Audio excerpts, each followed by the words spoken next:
ಶ್ರೀ ಗಣೇಶಾಯ ನಮಃ. ಕಾಯೇನ ವಾಚ ಮನಸೇಂದ್ರಿಯೈರ್ವ ಬುದ್ಧ್ಯಾತ್ಮನಾವ ಪ್ರಕೃತಿ ಸ್ವಭಾವಾತ್ ಕರೋಮಿ ಯದ್ಯತ್ ಸಕಲಂ ಪರಸ್ಮೈ ನಾರಾಯಣಾಯೇತಿ ಸಮರ್ಪಯಾಮಿ. ಅರ್ಥಾತ್ ನನ್ನ ಶರೀರ, ಮಾತು, ಮನಸ್ಸು, ಬುದ್ಧಿ, ಆತ್ಮ ಮತ್ತು ಸ್ವಭಾವದಿಂದ ಮಾಡಲಾದ ಎಲ್ಲ ಕರ್ಮಗಳನ್ನು ಪರಮಾತ್ಮನಿಗೆ ಅರ್ಪಿಸುತ್ತೇನೆ. ನಮಸ್ಕಾರ ವೀಕ್ಷಕರೇ, ಆನಂದ ಸೂತ್ರ ಯೂಟ್ಯೂಬ್ ಚಾನಲ್ಗೆ ತಮ್ಮೆಲ್ಲರಿಗೂ ಹೃದಯಪೂರ್ವಕ ಸ್ವಾಗತ. ಇಂದು ನಾವು ತುಲಾ ರಾಶಿಯವರ ಮಾಸ ಭವಿಷ್ಯವನ್ನು ನೋಡೋಣ. ಸೆಪ್ಟೆಂಬರ್ 23ರಿಂದ ಅಕ್ಟೋಬರ್ 22ನೇ ತಾರೀಕಿನವರೆಗೆ ಈ ಮಧ್ಯದಲ್ಲಿ ಜನಿಸಿದಂಥವರು ತುಲಾ ರಾಶಿಗೆ ಸೇರ್ಪಡ್ತೀರಾ. ಇನ್ನು ಈ ಮಾಸ ಭವಿಷ್ಯವನ್ನು ನಾವು ಸಂಖ್ಯಾಶಾಸ್ತ್ರದ ಆಧಾರವಾಗಿ ತಿಳಿಸ್ತಿದ್ದೇವೆ. ಇವರು ಸಾಮರಸ್ಯ, ಸಮತೋಲನ ಮತ್ತು ಸೌಂದರ್ಯವನ್ನು ಮೆಚ್ಚುವಂತಹ ವ್ಯಕ್ತಿಗಳಾಗಿರ್ತಾರೆ. ಆರೋಗ್ಯದಲ್ಲಿ ನೋಡೋದಾದರೆ ಈ ತಿಂಗಳು ಮಾನಸಿಕ ಶಾಂತಿ ಅನ್ನೋದು ತುಂಬ ಮುಖ್ಯವಾಗುತ್ತೆ. ಹಾಗಾಗಿ ನೀವು ಧ್ಯಾನ, ಯೋಗ ಮತ್ತು ನಿತ್ಯ ವ್ಯಾಯಾಮದಿಂದ ಒತ್ತಡವನ್ನು ಕಡಿಮೆ ಮಾಡಿಕೊಳ್ಬಹುದು. ಮಧ್ಯದ ತಿಂಗಳಿನಲ್ಲಿ ಸ್ವಲ್ಪ ಜ್ವರ ಅಥವಾ ತಲೆನೋವು ಕಾಣಿಸ್ಕೊಳ್ಳೋ ಸಾಧ್ಯತೆ ಇದೆ. ಅದಕ್ಕಾಗಿ ನೀವು ವಿಶ್ರಾಂತಿ ಹಾಗೂ ಸಮತೋಲನದ ಆಹಾರವನ್ನು ಸೇವಿಸುವುದು ಅತ್ಯಗತ್ಯ. ಫೈನಾನ್ಸ್ ಅಂತ ನೋಡೋದಾದರೆ ನಿಮ್ಮ ಆದಾಯ ಸ್ಥಿರವಾಗಿರುತ್ತೆ, ಆದರೆ ಖರ್ಚುಗಳನ್ನು ನೀವು ನಿಯಂತ್ರಣದಲ್ಲಿಟ್ಟುಕೊಳ್ಳುವುದು ಬಹಳ ಮುಖ್ಯ. ಅನಗತ್ಯ ಖರ್ಚುಗಳನ್ನು ತಪ್ಪಿಸಿ ಉಳಿತಾಯದ ಮೇಲೆ ಕೂಡ ನೀವು ಗಮನ ಹರಿಸಬೇಕಾಗತ್ತೆ. ಮಧ್ಯದ ತಿಂಗಳಿನಲ್ಲಿ ಹೂಡಿಕೆಗೆ ಉತ್ತಮ ಅವಕಾಶಗಳು ದೊರೆಯಬಹುದು. ಯಾವುದಾದ್ರೂ ಹೊಸ ಐಡಿಯಾಸ್, ಪ್ಲ್ಯಾನ್ಸ್ ನಿಮಗೆ ಕಂಡು ಬರ್ತವೆ. ಇನ್ನು ಮನೆಯಲ್ಲಿ ಗೃಹಿಣಿಯರು ಮನೆಯ ಕೆಲಸಗಳಲ್ಲಿ ಸಮತೋಲನ ಸಾಧಿಸಲು ಈ ತಿಂಗಳು ಉತ್ತಮವಾಗಿರುತ್ತೆ. ಮಕ್ಕಳ ಶಿಕ್ಷಣ ಮತ್ತು ಕುಟುಂಬದ ಆರೋಗ್ಯದ ಮೇಲೆ ಗಮನ ಹರಿಸಬೇಕಾಗತ್ತೆ. ಸೃಜನಾತ್ಮಕ ಚಟುವಟಿಕೆಗಳಲ್ಲಿ ಭಾಗವಹಿಸುವುದು ಮನಸ್ಸಿಗೆ ಶಾಂತಿ ಹಾಗೂ ಹಿತವನ್ನು ತಂದುಕೊಡುತ್ತೆ. ವಿದ್ಯಾರ್ಥಿಗಳು ಅವರ ಪಾಠಗಳಲ್ಲಿ ಗಮನ ಕೇಂದ್ರೀಕರಿಸಲು ಕೆಲವು ಅಡಚಣೆಗಳು ಎದುರಾಗಬಹುದು. ನಿತ್ಯ ಅಧ್ಯಯನ ಮತ್ತು ಸಮಯ ನಿರ್ವಹಣೆಯಿಂದ ಉತ್ತಮ ಫಲಿತಾಂಶವನ್ನು ನೋಡ್ತಾರೆ. ಸ್ಪರ್ಧಾತ್ಮಕ ಪರೀಕ್ಷೆಗಳಿಗೆ ಸಿದ್ಧತೆ ಆರಂಭಿಸಲು ಉತ್ತಮ ಸಮಯವಾಗಿರುತ್ತೆ. ಇನ್ನು ಮಕ್ಕಳು ಆಟ ಹಾಗೂ ಅಧ್ಯಯನದ ನಡುವೆ ಸಮತೋಲನ ಸಾಧಿಸಬೇಕು ಅಂದರೆ ಪೋಷಕರ ಮಾರ್ಗದರ್ಶನ ಅತ್ಯಗತ್ಯ. ಪೋಷಕರೇ, ಎಷ್ಟೇ ಕೆಲಸ ಇರಲಿ, ನಿಮ್ಮದು ಏನೇ ಬೇರೆ ತೊಂದರೆ ತಾಪತ್ರೆಗಳಿದ್ರೂ ಸಹ ನಿಮ್ಮ ಮಕ್ಕಳ ಕಡೆ ಗಮನ ಹರಿಸುವುದು ತುಂಬ ಮುಖ್ಯ. ಆಹಾರ ಮತ್ತು ನಿದ್ರೆಯ ಮೇಲೆ ಗಮನ ಹರಿಸಿ. ಹೊರಗಡೆ ಆಹಾರ, ಫಾಸ್ಟ್ ಫುಡ್ ಎಲ್ಲ ಆದಷ್ಟು ತಿನ್ನಿಸ್ಲಿಕ್ಕೆ ಹೋಗಬೇಡಿ. ಹೊಟ್ಟೆ ಸಂಬಂಧಿತ ತೊಂದರೆ ಏನಾದರೂ ಶುರುವಾಗಬಹುದು. ಸೊ ಹಾಗಾಗಿ ಮನೆಯಲ್ಲೇ ಆರೋಗ್ಯಕರವಾಗಿ ಬಿಸಿ ಬಿಸಿಯಾಗಿ ತಯಾರಿಸಿದಂತಹ ಆಹಾರವನ್ನು ನೀಡಿ. ಸೃಜನಾತ್ಮಕ ಚಟುವಟಿಕೆಗಳಲ್ಲಿ ಭಾಗವಹಿಸುವುದು ಅವರ ಬೆಳವಣಿಗೆಗೆ ಸಹಾಯ ಮಾಡುತ್ತೆ. ಅವರ ಮೆದುಳಿನ ಬೆಳವಣಿಗೆಗೆ ಫಿಸಿಕಲ್ ಆ್ಯಕ್ಟಿವಿಟೀಸು ಬೇಕಾಗುತ್ತೆ. ಸ್ವಲ್ಪ ಹೊತ್ತು ಸಂಜೆ ಹೊತ್ತು ಮಕ್ಕಳಿಗೆ ಆಟ ಆಡೋಕ್ಕೆ ಬಿಡಿ. ಆವಾಗ ಆ ವಾತಾವರಣಕ್ಕೆ ಹೊಂದ್ಕೊಳ್ತಾರೆ, ಮೈ ದುಪ್ಪಟ್ಟು ಗಟ್ಟಿಯಾಗುತ್ತೆ. ಇನ್ನು ಉದ್ಯಮಸ್ಥರಿಗೆ ನೋಡೋದಾದರೆ ವ್ಯಾಪಾರದ ವಿಸ್ತರಣೆಗಾಗಿ ಹೊಸ ಯೋಜನೆಗಳನ್ನು ರೂಪಿಸಲು ಇದು ಒಳ್ಳೆಯ ಸಮಯವಾಗಿರುತ್ತೆ. ವಿದೇಶಿ ಹೂಡಿಕೆದಾರರೊಂದಿಗೆ ಸಂಪರ್ಕ ಸಾಧಿಸಲು ಅವಕಾಶಗಳು ದೊರೆಯಬಹುದು. ಸಹೋದ್ಯೋಗಿಗಳೊಂದಿಗೆ ನೀವು ಉತ್ತಮವಾಗಿ ಸಂವಹನ ನಡೆಸೋದನ್ನು ಕಲ್ತ್ಕೊಳ್ಳಿ. ಸಣ್ಣ ಪುಟ್ಟ ವ್ಯತ್ಯಾಸಗಳು ಬಂದ್ರೂ ನಿಮ್ಮ ಒಂದು ಕಂಪನಿಯಲ್ಲಿ ಕೆಲಸ ಮಾಡುವಂತಹ ವ್ಯಕ್ತಿಗಳಿಗೆ ಮನಸ್ಸಿಗೆ ನೋವಾದರೆ ಅವರು ಕೆಲಸವನ್ನು ಬಿಡುವಂತಹ ಸಾಧ್ಯತೆ ಇರುತ್ತೆ. ಇದರಿಂದ ನಿಮಗೆ ಮ್ಯಾನ್ ಪವರ್ ಕಡಿಮೆ ಆಗುತ್ತೆ. ಇನ್ನು ರಾಜಕೀಯ ಕ್ಷೇತ್ರದಲ್ಲಿ ನೋಡೋದಾದರೆ ಸಾರ್ವಜನಿಕ ಕಾರ್ಯಕ್ರಮಗಳಲ್ಲಿ ಭಾಗವಹಿಸುವ ಮೂಲಕ ಜನಮನ್ನಣೆಯನ್ನು ಗಳಿಸಲು ಉತ್ತಮ ಅವಕಾಶ ಇದಾಗಿರುತ್ತೆ.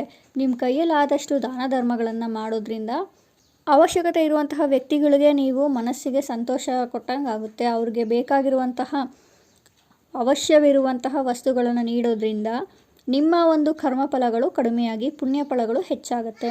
ನಿಮ್ಮ ಮಾತಿನಲ್ಲಿ ಹಿಡಿತವನ್ನು ಇಟ್ಕೊಂಡು ನೀವು ಎಲ್ಲಿ, ಹೇಗೆ, ಯಾರ ಜೊತೆ ಮಾತಾಡ್ತಾ ಇದ್ದೀವಿ ಅನ್ನೋದನ್ನ ಗಮನದಲ್ಲಿಟ್ಟುಕೊಂಡು ನಿಮ್ಮ ವಚನವನ್ನು ನೀವು ನೋಡ್ಕೊಳ್ಬೇಕಾಗತ್ತೆ. ನಿಮ್ಮ ಪಕ್ಷದೊಳಗಡೆ ಇರುವಂತಹ ವ್ಯಕ್ತಿಗಳ ಜೊತೆ ಸಂವಹನವನ್ನು ಸುಧಾರಿಸಲು ನೀವು ಪ್ರಯತ್ನಿಸಿ.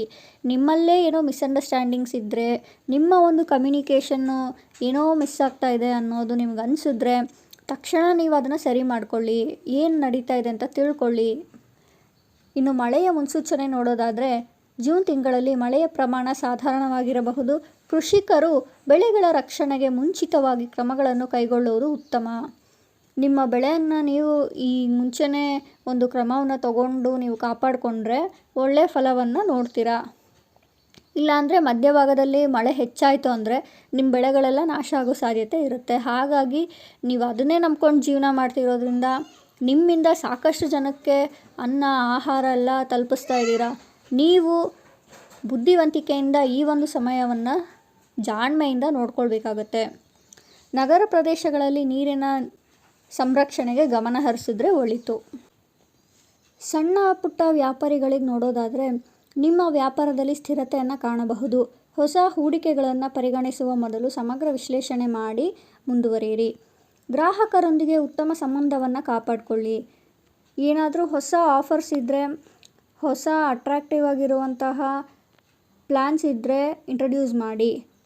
ಮಧ್ಯ ತಿಂಗಳಲ್ಲಿ ಮಾರಾಟದಲ್ಲಿ ಸ್ವಲ್ಪ ಏರಿಕೆಯನ್ನು ನೋಡ್ತೀರಾ. ಇನ್ನು ಸಂಬಂಧಗಳು ಅಂತ ನೋಡೋದಾದರೆ ಪತಿ ಪತ್ನಿಯ ನಡುವೆ ಸ್ವಲ್ಪ ಗೊಂದಲ ಉಂಟಾಗಬಹುದು. ಮಾತುಗಳಲ್ಲಿ ಮೃದುತ್ವವನ್ನು ನೀವು ಕಾಪಾಡಿಕೊಳ್ಳಿ. ಸ್ನೇಹಿತರು ಹಾಗೂ ಕುಟುಂಬ ಸದಸ್ಯರೊಂದಿಗೆ ಸಮಯ ಕಳೆಯೋದು ಸಂತೋಷವನ್ನು ತಂದುಕೊಡುತ್ತೆ.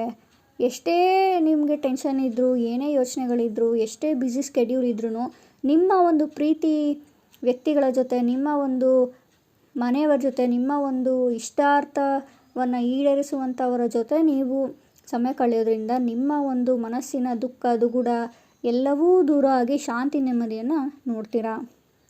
ಸಣ್ಣ ಪುಟ್ಟ ಕೋಪ ಮುನಿಸುಗಳನ್ನು ಬಿಟ್ಬಿಡಬೇಕಾಗುತ್ತೆ. ಕ್ಷಮೆ ಕೇಳುವ ಒಂದು ಸಹಾನುಭೂತಿ ನಿಮ್ಮಲ್ಲಿ ಅನುಸರಿಸ್ಕೊಂಡ್ರೆ ಈ ತಿಂಗಳು ನಿಮಗೆ ತುಂಬ ಚೆನ್ನಾಗಿರುತ್ತೆ.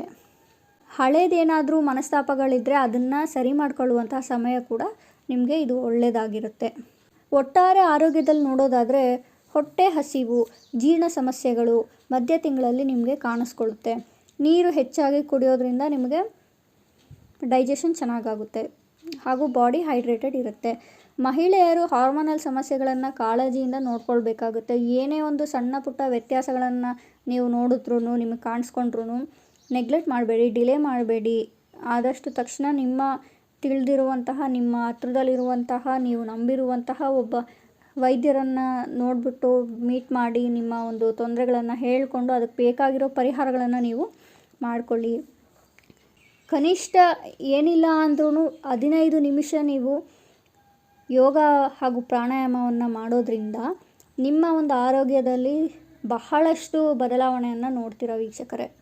ಹಾಗೆ ಈ ಒಂದು ತಿಂಗಳು ನೀವೇನು ಪರಿಹಾರ ಮಾಡ್ಕೋಬೇಕು ಅಂದರೆ, ಶುಕ್ರವಾರದ ದಿನ ನೀವು ದೀಪ ಹಚ್ಚಿ ದುರ್ಗಾದೇವಿಗೆ ಪ್ರಾರ್ಥನೆಯನ್ನು ಮಾಡ್ಕೊಳ್ಬೇಕಾಗತ್ತೆ.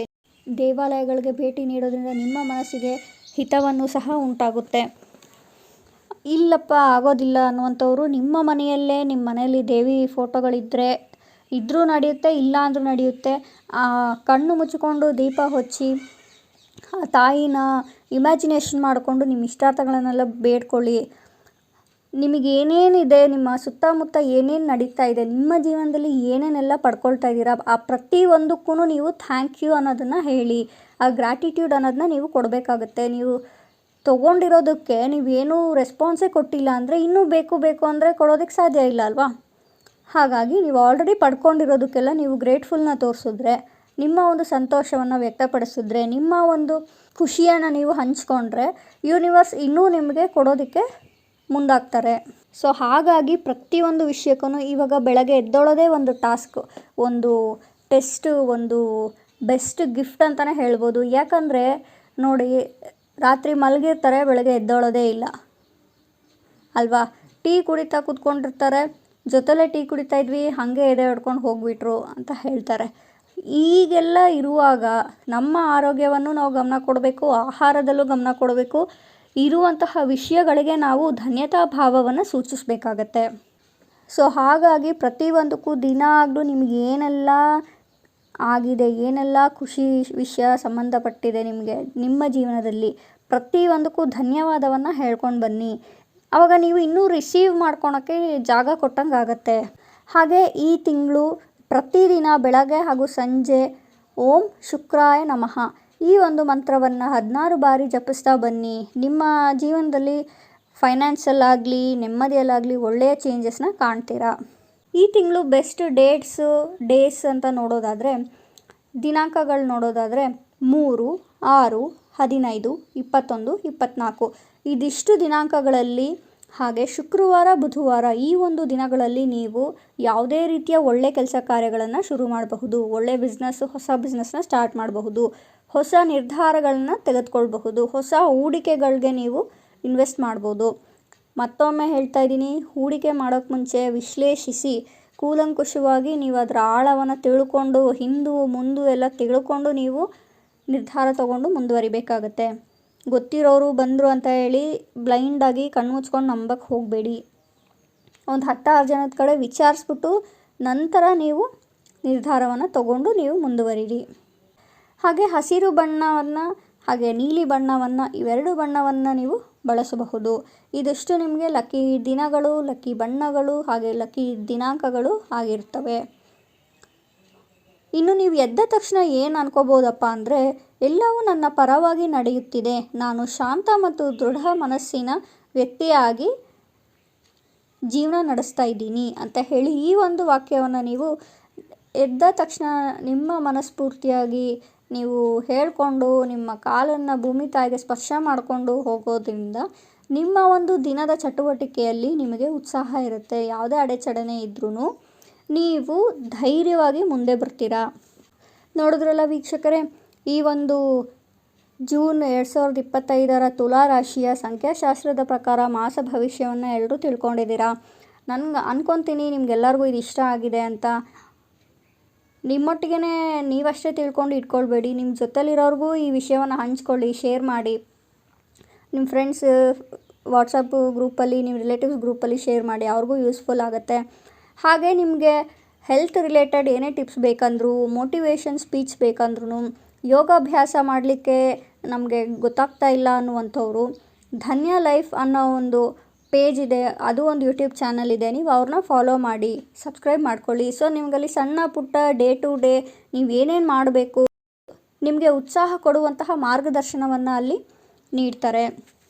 ಸಿಂಪಲ್ ಸ್ಟ್ರೆಸ್ ರಿಲೀವಿಂಗ್ ಎಕ್ಸಸೈಸಸ್ಸು ನಿಮ್ಮ ದಿನನಿತ್ಯದಲ್ಲಿ ನೀವು ಸುಲಭವಾಗಿ ಅಳವಡಿಸಿಕೊಳ್ಳುವಂತಹ ಸಣ್ಣ ಪುಟ್ಟ ಮೋಟಿವೇಶ್ನಲ್ ವರ್ಡ್ಸ್, ಮೋಟಿವೇಶ್ನಲ್ ಸ್ಪೀಚಸ್ ಆಗಲಿ, ಮೆಥಡ್ಸ್ ಆಗಲಿ, ಪ್ರತಿಯೊಂದು ಟೆಕ್ನಿಕ್ಸ್ ಆಗಲಿ ನಿಮಗೆ ಅಲ್ಲಿ ಹೇಳ್ಕೊಡ್ತಾ ಹೋಗ್ತಾರೆ. ಏನೇನೋ ನೋಡ್ತೀರಾ ರೀಲ್ಸ್ ಅಂತೆ, ಅದಂತೆ ಇದಂತೆ, ಈ ರೀತಿಯಾಗಿ ನೋಡಿ ನಿಮ್ಮ ಆರೋಗ್ಯವನ್ನು ನೀವು ವೃದ್ಧಿಸ್ಕೊಳ್ಳಿ, ನಿಮ್ಮ ಜೀವನ ಶೈಲಿಯನ್ನು ನೀವು ಎಚ್ಚೆತ್ತುಕೊಳ್ಳಿ. ಇವತ್ತು ನೀವು ನಿರ್ಧಾರ ತಗೊಂಡ್ರೆ ಅಲ್ವಾ ಇನ್ನು 10 ದಿನ ಬಿಟ್ಟು ನೀವು ಚೆನ್ನಾಗಿ ಆಗೋಕ್ಕೆ ಸಾಧ್ಯ ಆಗೋದು. ಸೊ ಹಾಗಾಗಿ ಇದನ್ನು ಫಾಲೋ ಮಾಡಿ.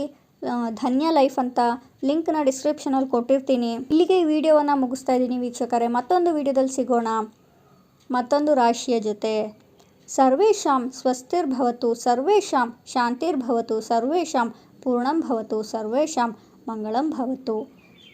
ಎಲ್ಲ ಜನರಿಗೆ ಶುಭವಾಗಲಿ, ಶಾಂತಿಯುತವಾಗಲಿ, ಸಂಪೂರ್ಣವಾಗಲಿ ಮತ್ತು ಮಂಗಳಕರವಾಗಲಿ. ಆತ್ಮ ನಮಸ್ತೆ.